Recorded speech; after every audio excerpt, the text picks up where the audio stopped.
నమస్తే, welcome to yo-yo TV. మొన్న CM Revanth Reddy మీద ఏదైతే చెన్నూరు మాజీ బీఆర్ఎస్ ఎమ్మెల్యే బల్క సుమన్ అనుచిత వ్యాఖ్యలు చేశారో దానికి సంబంధించి ఇంకా వేడి రగులుకుంటూనే ఉంది. సో దాని మీద ఫస్ట్గా రియాక్ట్ అయినటువంటి వ్యక్తి మన ముందు ఉన్నారు రాకేష్. ఈయన ఓయూ విద్యార్థి నేత, పైగా కాంగ్రెస్లో ఇప్పుడు స్పోక్స్ పర్సన్ కూడా ట్రై చేస్తూ ఉన్నారు. సో ఆయన త్వరలో కూడా స్పోక్స్ పర్సన్గా అన్ని ఛానల్కి డిబేట్లకి రాబోతున్నారు. సో ఈయన అసలు ఏంటి ఆయన ఇంతలాగా రియాక్ట్ అవ్వడానికి కారణం ఏంటనేది ఆయన్ని కనుక్కునే ప్రయత్నం చేద్దాం. అన్న నమస్తే. చూస్తే అంటే ఒక ముఖ్యమంత్రి అంటే ఒక బాధ్యత గల పదవి. ఎంతోమంది తెలంగాణ 4 కోట్ల మంది ప్రజలు ఎన్నుకున్నటువంటి పదవి అది. అటువంటి పదవులు ఉన్నటువంటి రేవంత్ రెడ్డి గారిని ఈ రోజున ఆయన చెప్పు చూపించడం, రకరకాల వల్గర్ లాంగ్వేజ్ మాట్లాడడం అనేది మనం చూసాం. సో ఓయూలో ఆయన ఏ పరిస్థితి నుంచి ఎక్కడి వరకు వచ్చాడనేది మనందరికీ తెలిసిన విషయమే. ఈరోజు ఎంపీగా ఎమ్మెల్యేగా సేవలు అందించారు తెలంగాణ ప్రజలకి. సో ఆయన ఇలాగా దిగజారి మాట్లాడడం వెనక కారణాలు ఏంటి? ఒక విద్యార్థి నేతగా, అలాగే కాంగ్రెస్ పార్టీ ఒక నాయకుడిగా మీరు ఎలా రియాక్ట్ అవుతారు? కారణం ఏం లేదు. బల్క సుమన్ అనేటువంటి వ్యక్తి గతంలో ఎంపీగా గెలిచిన తర్వాత మళ్ళీ ఎమ్మెల్యే గెలిచిన చెన్నూరు నుంచి, మళ్ళీ మొన్న జరిగినటువంటి ఎన్నికల్లో బల్క సుమన్ గారు ఓడిపోవడం జరిగింది. తన యొక్క ఓటమికి ప్రధానమైన కారణం ఏంది? తను ప్రాతినిధ్యం వహించినటువంటి చెన్నూరులో దళిత సామాజిక వర్గంలో ఆయన పుట్టినప్పటికీ ఆ దళితుల యొక్క భూములను చెన్నూరులో గుంజుకొని అనేక రకాలుగా దళితులను ఇబ్బంది పెట్టి వాళ్ళ యొక్క రక్తాన్ని తాగినటువంటి నీచమైన సంస్కృతి ఈ బల్క సుమన్ది. బల్క సుమన్ అనేటువంటి వ్యక్తి ఉస్మానియా యూనివర్సిటీకి ఆనాడు ఉద్యమ కాలం కంటే ముందు వచ్చినప్పుడు కనీసము తొడుగుదామంటే చెప్పులు లేకుండే. ఈ బల్క సుమన్ అనేటువంటి వ్యక్తి పారాగాన్ చెప్పులు, తూట్లు వడ్ల పారాగాన్ చెప్పులతో ఉస్మానియా యూనివర్సిటీకి వచ్చిండు. బల్క సుమన్ అనేటువంటి వ్యక్తి వెనక బుడపోరాళ్ళు ఆటలాడుకుంటే వెనక లాగులు తూట్లు పడితే చూడు, తూట్లు పడినటువంటి లాగుతోని పాయింట్తోని బల్క సుమన్ అనేటువంటి వ్యక్తి ఉస్మానియా యూనివర్సిటీకి రావడం జరిగింది. వచ్చినటువంటి ఆ తరుణంలో ఆ రోజు తెలంగాణ ఉద్యమం మహోద్రంగా కొనసాగుతూ ఉంది. ఆ రోజు వీళ్ళంతా కేసీఆర్ ఏ విధంగా అయితే తెలంగాణ ఉద్యమాన్ని చెరబట్టుకున్నారో వీళ్ళు కూడా ఉస్మానియా యూనివర్సిటీలో జరుగుతున్న ఉద్యమాన్ని చెరబట్టుకొని మరి వీళ్ళు నిజంగానే ఉద్యమం చేసినట్టు వీళ్ళు ఉద్యమాలు చేయలే. పొద్దున్నాక ఉద్యమాలు చేస్తున్నట్టు జేకొట్టుడు, జిందాబాద్ కొట్టుడు, డౌన్ అన్నాడు. పొద్దుకిన తర్వాత ఎవరైతే తెలంగాణ ప్రాంతంలో ఉంటున్నటువంటి లేదా లక్షలాది రూపాయలకు కోట్లకు ఎదిగినటువంటి ఆంధ్ర పెత్తందారులు కావచ్చు, పెట్టుబడిదారులు కావచ్చు, లక్షలాది కోట్లాది రూపాయలు ఎదిగినటువంటి ఆంధ్ర వాళ్ళు కావచ్చు, వాళ్ళ దగ్గరికి పోయి దండం పెట్టి కాళ్ళు పట్టుకొని కడుపులో తలకాయ పెట్టి మేము ఉద్యమం చేస్తున్నాం, మీ జోలికి మాత్రం మేము రాము, మాకు డబ్బులు సహకరించండి, ఉద్యమానికి సహకరించండి, మేము మీ జోలికి రాము, మీ తెలుగు రామని చెప్పి వాళ్ళ దగ్గర డబ్బులు తీసుకొని తెలంగాణ ఉద్యమాన్ని తాకట్టు పెట్టినటువంటి ద్రోహి ఈ బల్క సుమన్ అనేటోడు. ఇవి అలా ముఖ్యమంత్రి రేవంత్ రెడ్డి గారి మీద చెప్పులా పట్టిండు. ఒక మాట నేను అడగదలుచుకున్నా. 9.5 సంవత్సరాల కాలంలో వీళ్ళు అధికారంలో ఉన్నారు. వీళ్ళు అనేక రకాలుగా విద్యార్థులను, నిరుద్యోగులను, పేదలను, కార్మికులను, కర్షకులను, సబ్బండ వర్గాల ప్రజలను వివిధ హామీల చేత మోసం చేయడం జరిగింది. ఆ మోసాల గురించి మాత్రమే కాంగ్రెస్ పార్టీ నాయకులుగా మేము మాట్లాడినాము, ఖండించినాము, విమర్శించినాము. ఆ విమర్శలు కూడా సమాజం స్వీకరించే విధంగా మేము విమర్శలు చేయడం జరిగింది. ఎప్పుడు కూడా పరచ పలజాలంతో ఆనాడు ముఖ్యమంత్రి కేసీఆర్ గారిని కానీ, కేటీఆర్ గారిని కానీ, అప్పట్లో ఉన్నటువంటి మంత్రులు కానీ ఎవరిని తిట్టలే. ఈయన బల్క సుమను ఎంత అహంకారము, ఎంత బలుపు, చెప్పులు ఆడతారా? మీరు ఒకసారి ఆలోచన చేయండి. హిస్టరీ మొత్తం 9.5 సంవత్సరాల్లో హిస్టరీ మొత్తం తిరగేయండి. అన్ని మీడియాలను, అన్ని యూట్యూబ్ ఛానల్ ప్రతినిధులను నేను కోరుతున్నా, ఎప్పుడన్నా కాంగ్రెస్ పార్టీ నాయకులు కానీ, కార్యకర్తలు కానీ ఆనాటి ముఖ్యమంత్రి కేసీఆర్ గారి యొక్క పేరును మాట్లాడుతూ లేదా ఆయన యొక్క నిర్ణయాలను తప్పుపడుతూ చెప్పు ఎప్పుడైనా లావట్టినరా నేను అడుగుతా ఉన్నా. ఎప్పుడైనా లావట్టినరా? లావట్లే. ఎందుకంటే పద్ధతి, నీతి, నియమాలు, సంస్కృతి, సాంప్రదాయాలు మనకు తెలుసు కాబట్టి తెలంగాణ అంటేనే భాష, యాస, కట్టు, బొట్టు, సాంప్రదాయం, వీటికి అనుగుణంగా మేము ఎప్పుడైనా ఉన్నాం తప్పితే ఈ విధంగా చెప్పులు ఆవటం అనేది బల్క సుమన్ యొక్క బరిదేయించిన నీత రాజకీయానికి నిదర్శనం అని చెప్పి నేను తెలియజేస్తా ఉన్నా. ఎమ్మెల్యే పదవిని కోల్పోయినటువంటి ఫ్రస్ట్రేషన్లో ఎట్లా మళ్ళా నా యొక్క ఉనికిని కాపాడుకోవాలి, ఎట్లనే మీడియాలలో, వార్తాపత్రికల్లో రావాలనేటువంటి ఒకే ఒక ఆలోచనతో ఇవాళ ముఖ్యమంత్రి రేవంత్ రెడ్డి గారు మీకు చెప్పులు ఆవట్టిన మొగోడు ఎందుకు తెలంగాణ సమాజంలో తిరగనికి భయపడతానని నేను అడుగుతానా? చెప్పు ఏ విధంగానైతే నువ్వు ధైర్యంగా, ఏ విధంగానైతే బల్బుతో లావట్టినవో, మరి లావట్టినటువంటి వ్యక్తి ఎందుకు తెలంగాణ సమాజం ముందుకు రావడానికి భయపడుతున్నావు, వణుకుతున్నావు, జాక్కుంటున్నావు అని చెప్పి ఇలా కాంగ్రెస్ పార్టీ కార్యకర్తగా నేను అడుగుతున్నా. నువ్వు చేసింది తప్పు కాదు, నువ్వు చేసింది ఒప్పే, మరి ఎందుకు బయటకు వస్తలేవు?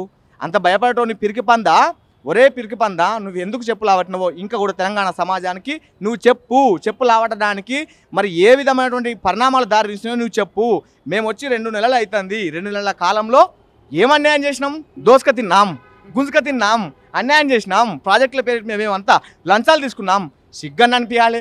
2 నెలలు కాకముందుకే ముఖ్యమంత్రి రేవంత్ రెడ్డి మీద చెప్పులు అవ్వటం నేను ఏమనాలరా.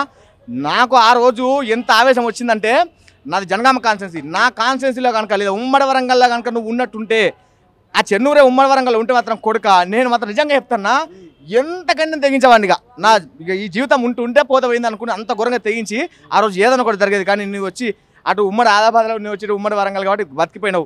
ఇప్పటికైనా సుమను నీకు చెప్తాను బిడ్డ, రే జర ఒళ్ళు ఈపు జాగ్రత్త పెట్టుకో, మందిలో కనబడకు, కార్యకర్తలకు ముఖ్యంగా కాంగ్రెస్ పార్టీ కార్యకర్తలకు నాయకులకు కనబడకు. గట్లయితేనే భూమి మీద 4 రోజులు బతుకుతావు, నూకలు తింటావు, గంజో గట్టుకనో లేకపోతే ఇన్ని రోజులు దోసుక తిని దాచుకున్నటువంటి పైసలతో బతుకుతావు. లేకుంటే మాత్రం ఈపు వగులుతుంది, రాజకీయం పోతుంది, కారు అద్దాలు వగులుతాయని చెప్పి ఈ సందర్భంగా నేను తెలియజేస్తా ఉన్నాను. ఆయన మీద అవినీతి మరకలు ఉన్నాయని మీరు చెప్పడం జరిగింది. అదేవిధంగా ఆయన రాసలీలు కూడా బయట పెడతామని చెప్పేసాను. ఏంటి వాటి కథ ఏంటి అసలు? ఈ సుమన్ అనేటువంటి వ్యక్తి ఆ రోజు ఉద్యమం చేస్తున్నటువంటి తరుణంలో ఉద్యమ నాయకుడు కానీ ఉద్యమకారుడు కానీ ఒక విలువలతో సాంప్రదాయాలతో బతకాలి, ఆ విధమైనటువంటి రాజకీయాలు చేయాలి, రాజకీయాలతో పాటు ఉద్యమాలు కూడా చేయాలి. నువ్వు ఉద్యమం పేరుతో ఆ రోజు ఉస్మానియా యూనివర్సిటీలో ఉన్నటువంటి అనేక మంది విద్యార్థులను ఈ దొంగ చెరబట్టాడు. దానికి సంబంధించినటువంటి వీడియోలు ఇప్పుడు కూడా మా దగ్గర ఉన్నాయి. ఎప్పుడు రిలీజ్ చేయాలనో ఎప్పుడు బయట పెట్టాలో మేము బయట పెడతాం. అందుగురించి మేము ఆపుతాం. మొన్న నేను మాట్లాడినప్పుడే చెప్పిన బయట పెడదాం అనుకున్నా, కానీ ఒకటెవరు బయట పడొద్దు. ఒక్కోసారి దాని ఒక ఫేజ్ల వైజ్గా ఉంటుంది కదా మనం చేసేటువంటి ఏదైనా విషయానికి వ్యూహం, ఆ వ్యూహంలో భాగంగా దాన్ని బయట పెడతాం. ఈ సందర్భంగా నేను తెలియజేస్తున్నా బాలకసుమను, నువ్వు ఎంతమంది ఆడవాళ్ళ మాన ప్రాణాలతో ఆడుకున్నావో, ఎంతమంది మానాలను చెరిపివేసినవో ఎవ్రీథింగ్ మా దగ్గర ఫోటోలు వీడియోలతో సహా ఉన్నాయి కొడుక. నీ రాజకీయ జీవితం ముఖ్యమంత్రి రేవంత్ రెడ్డి గారి మీదకి ఎప్పుడైతే చెప్పులు ఆవట్టినవో ఆ రోజునే నీ రాజకీయ భవిష్యత్తు సమాధైపోయింది. తెలంగాణ ప్రజానికం నిన్ను మళ్ళీ ఏ ఎన్నికల్లో కూడా నిన్ను నిలబడితే యాక్సెప్ట్ చేయరు, నీకు ఓట్లు కాదు కదా చెప్పులు కూడా వేయరని చెప్పి నేను తెలియజేస్తా ఉన్నా. మీరు అన్నారు ఒక రబ్బర్ చెప్పులు కూడా గతిలేని బల్కసుమను, బ్యాక్ ప్యాంటు కూడా చిరిగిపోయిన ప్యాచీలు వేసుకున్నటువంటి ఈ తిరిగినటువంటి బల్కసుమను 100% అంటున్నారు. మరి ఇంత డబ్బు ఎలా సంపాదించారు? నేను ఏమంటున్నా, ఇప్పుడు బాల్కసుమను చెన్నూరులో మన జరిగినటువంటి ఎన్నికల్లో ఓడిపోవడానికి ప్రధానమైన కారణము, ఏ సెక్టార్ చూసుకున్నా ఆ సెక్టార్లో లంచాలు, ఏ సెక్టార్ తీసుకున్నా ఆ సెక్టార్లో వీళ్ళకి సంబంధించినటువంటి మనుషుల యొక్క దౌర్జన్యాలు, ఆగడాలు, బెదిరింపులు, గూండాయిజం. అక్కడ ఉన్నటువంటి నీరును, భూమిని, గాలిని, సర్వస్వాన్ని కలుషితం చేసినటువంటి ఒక్క దౌర్బాజీ ఈ బాల్కసుమన్. అందుకే మేము అంటున్నాం, ఆ రోజు రబ్బర్ చెప్పులు చినిగిపోయినటువంటి పాయింట్తో ఉస్మానియా యూనివర్సిటీకి వచ్చినటువంటి బాల్కసుమను ఇలా 1000 కోట్ల రూపాయలు సంపాదించిండు. ప్రధానంగా భూములను కొల్లగొట్టిండు, అక్కడ ఉన్నటువంటి ప్రభుత్వ భూములను ఆక్యుపై చేసుకున్నాడు, అక్కడ ఉన్నటువంటి ప్రభుత్వానికి సంబంధించిన ఉసుకలో కూడా ఉసుకదంద చేసి తన యొక్క అనుచరులను, రాత్రింబవలను, అక్కడ ప్రభుత్వ నియమ నిబంధనలకు విరుద్ధంగా పనిచేసి అనేక టన్నులను, 100 టన్నులు 1000 టన్నుల ఉసుకను అక్రమంగా తరలించుకొని ఇవాళ కోట్ల రూపాయలు వెనకేసుకున్నాడు ఈ బాల్కసుమను. ఈ యొక్క నీచ చరిత్ర మొత్తం భూముల కబ్జాలు, ఇవాళ దళితుల యొక్క భూములను గుంజుకొని అనేక రకాలుగా వారిని పీడించి వారి యొక్క రక్తాలు తాగినటువంటి వ్యక్తి ఈ బాల్కసుమన్. నేను ఇక కవిత మాట్లాడుతుంది, నేను మర్చిపోయినా, కవితక్క మాట్లాడుతుంది. ఒక దళిత బిడ్డ అయ్యేపటికే ఇవాళ బాల్కసుమన్ మీద ఈ విధంగా మాట్లాడుతూ కాంగ్రెస్ పార్టీ నాయకులు, కార్యకర్తలు రెచ్చిపోతున్నారు. ఇది ప్రజాస్వామ్యమేనా? అసలు ఈ చట్టాలు పనిచేస్తున్నాయా? దళితుని మీద ఈ విధంగా పరచ ప్రజలతో మాట్లాడితే, లేకపోతే దళితుని ఈ విధంగా ఇంతమంది అటాక్ చేస్తుంటే చట్టాలు ఏం చేస్తున్నాయని చెప్పి మాట్లాడుతుంది కదా. అక్క కవితక్క దండం పెడతా, ఒక్క ముచ్చట నేను అడుగుతున్నా, మీ నాయన ఇంత అవినీతి చేసింది కదా అక్క, మీ నాయన ఇంత అవినీతి చేసిందనే తెలంగాణ ప్రజలు మొన్న జరిగినటువంటి ఎన్నికల్లో ఇక మీరొద్దు, మీ పాలన మీరు మాకు వద్దు, కళలు కూడా మీరు మాకు కనబడద్దు, మీ పేరు మాకు కళలు కూడా చెవులో వినబడద్దు అని చెప్పి సపరేట్గా మేము ఇంట్లో కూర్చోబెట్టి కాక 9.5 ఏళ్లలో మీ నాయన మీదకి మేము ఎప్పుడైనా చెప్పులు ఆవట్టినామా? కాంగ్రెస్ పార్టీ కార్యకర్తలు ఎవరైతే గ్రామాల్లో ఉంటారో, గ్రామాల్లో ఉండే కాంగ్రెస్ పార్టీ కార్యకర్తల నుంచి మొదలుకుంటే గాంధీ భవన్లో ఉన్నటువంటి పీసీసీ నాయకుల దాకా ఎవరన్నా చెప్పులు ఆవట్టినరని నేను అడుగుతా ఉన్నా. మేము లావట్లే కదా అక్క, ఎందుకు? ప్రజాస్వామ్యబద్ధంగా కొట్లాడదాము, రాజ్యాంగాలు ఉన్నాయి, చట్టాలు ఉన్నాయి, అన్నిటికంటే గొప్పదైనటువంటి ఓటు హక్కు ఉన్నది, ప్రజల చేత నిర్ణయం ఉన్నది కదా. ఓట్లు వచ్చినప్పుడు ప్రజలు మరి ఏ నిర్ణయం ఇవ్వాలనో, ఏ విధంగా అయితే నిర్ణయం తీసుకోవాలని చెప్పి వాళ్ళకి తెలుసు కాబట్టి ఖచ్చితంగా కర్రు కాల్చి వాళ్ళకు వాత పెడతానే ఉద్దేశంతోనే మేము మూకున్నాం. చెప్పులు మాకు లేకుండానా, కార్యకర్తలకు లేకుండానా, చెప్పులు మేము దొరుకుతలేమా, కాసులు చెప్పులు బూట్లు మేము లావట్లే. కానీ ఇవాళ కవితక్క ఇటువంటి దుర్మార్గునికి, అంటే తెలంగాణ రాష్ట్రంలో ఇవాళ శాంతి భద్రతలకు ఎలాంటి ఇబ్బంది లేదు, శాంతి భద్రతల సమస్యలను సృష్టించేటువంటి ఇలాంటి బాల్కసుమన్ లాంటి బర్దగించిన విధవకు, రాసలీల బాల్కసుమన్ గానికి నువ్వు మద్దతు ప్రకటించడం అంటే ఇక నిన్ను ఏమనాలో నాకైతే నాకు అర్థమవుతలేక, నువ్వు మహిళవు కాబట్టి నేను నిన్ను ఏం అనలేకపోతున్నా, నీ యొక్క ఇంకిత జ్ఞానానికి నీ విషయాన్ని నేను వదిలిపెడుతున్నా. మీ నాయన మేము మాత్రం ఎప్పుడు చెప్పులు ఆవట్లే. మరి ఏ విధంగా, మరి ఏ మంచి పని చేసిండో బాల్కసుమన్ చెప్పులు ఆవేటువంటి విధానంలో ఏ క్రమంలో నీకు నచ్చిందో, ఏ క్రమంలో నువ్వు యాక్సెప్ట్ చేసినావు నాకైతే తెలియదు. కానీ నువ్వు బాల్కసుమన్ను ఆయన యొక్క చర్యను సమర్థించడాన్ని నేను తీవ్రంగా తప్పుపడుతున్నా, తీవ్రంగా విమర్శిస్తున్నాను కూడా ఈ సందర్భంగా యోటి ద్వారా మీకు తెలియజేస్తా ఉన్నా. ఫైనల్గా తెలంగాణలో కేసీఆర్ చేసినటువంటి అవినీతిని అంతా కూడా ఎండగట్టి నువ్వు ఎక్కడున్నా సరే ఫామ్ హౌస్ లో వండుకున్నా నేను తీసుకొచ్చి మొత్తం గక్కిస్తామని చెప్పాను. 100%. ఇప్పుడు ఒక పార్టీ నుంచి మేము కొట్లాడినాము, ప్రజల దగ్గర మెప్పు పొందినాము, అధికారంలోకి వచ్చినాం. ఎప్పుడు ఏం చేయాలి, ఎప్పుడు ఏ చర్య తీసుకోవాలి, ఎప్పుడు ఎవరిని లోపడేయాలి, లోపల ఉన్న ఎప్పుడు బయటకు గుంజుకు రావాలో మాకు ఒక వ్యూహం ఉన్నది. ఆ వ్యూహం ప్రకారము 100% తెలంగాణ ప్రజానికానికి ఇచ్చినటువంటి మాట ప్రకారం కల్వకుంట్ల కె చంద్రశేఖరరావు గారిని చెర్లపల్లి జైల్లో వేసి ఆ జైల్లోనే డబుల్ బెడ్రూమ్ ఇల్లు కట్టిస్తామని మేము చెప్పినాం కదా.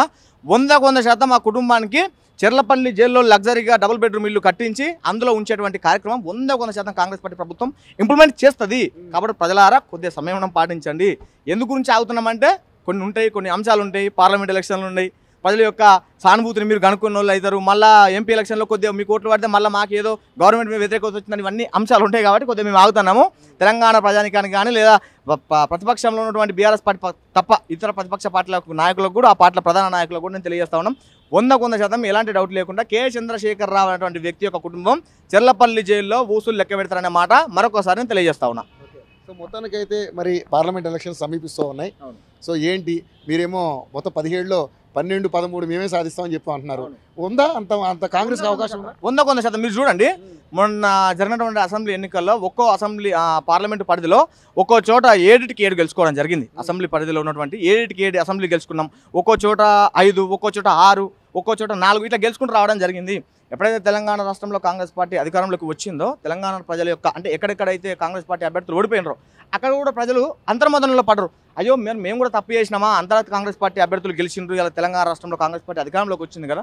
మా ప్రాంతంలో కూడా ఎమ్మెల్యేను కాంగ్రెస్ పార్టీ అభ్యర్థిని గెలిపించుకుంటే ఇవాళ సంక్షేమ పథకాలు కానీ అభివృద్ధికి సంబంధించిన నిధులు కానీ బాగా వచ్చేటేమో, మేము కూడా అభివృద్ధి అవుతునేమో అని చెప్పి అంతర్మదనంలో వాళ్ళు ఉన్నారు. వాళ్ళకి ఇప్పుడు చక్కని అవకాశము ఎంపీ ఎలక్షన్లు. ఎవరైతే ఎక్కడెక్కడైతే కాంగ్రెస్ పార్టీ నిలబెట్టినటువంటి అభ్యర్థులు ఓడిపోయినరో ప్రజలారా మేము కాన్స్టిట్యున్సీలోని ప్రజలకు నేను తెలియజేస్తా ఉన్నా, ఈ ఎంపీ ఎన్నికల్లో మీకు వచ్చినటువంటి అవకాశాన్ని ఉపయోగించుకోండి. మరి బీఆర్ఎస్ పార్టీ మళ్ళీ అధికారంలోకి వస్తానో లేకపోతే ఆ దొంగలు ఇచ్చినటువంటి పైసలకో లేకపోతే వాళ్ళ యొక్క పథకాలకో ఆశపడో మోసపోయో బీఆర్ఎస్ పార్టీ కారు గుర్తుకు అసెంబ్లీ ఎన్నికల్లో కొన్ని చోట్ల ఓట్లు వేసిర్రు, ఆయా ప్రాంతాల్లో ఎమ్మెల్యేలను గెలిపించారు. వచ్చేటువంటి పార్లమెంట్ ఎన్నికల్లో మాత్రము కారు గుర్తుకు ఆ దొంగలకు ఓటు వేయకుండా, మీరు చేసినటువంటి తప్పును మళ్ళీ చేయకుండా చేదు గుర్తుకు ఓటేయండి. మీ ప్రాంతాల్లో ఎంపీ అభ్యర్థులను కాంగ్రెస్ పార్టీ నుంచి గెలిపించండి. ఇవాళ తెలంగాణ రాష్ట్రంలో ఏ విధంగా అయితే కాంగ్రెస్ అధికారంలోకి వచ్చిందో ఇవాళ కేంద్రంలో కూడా కాంగ్రెస్ పార్టీ అధికారంలోకి వచ్చిందనుకో కూటమి, అక్కడ నుంచి నిధులు మనం ఏంటంటే అన్ని తెచ్చుకోవచ్చు.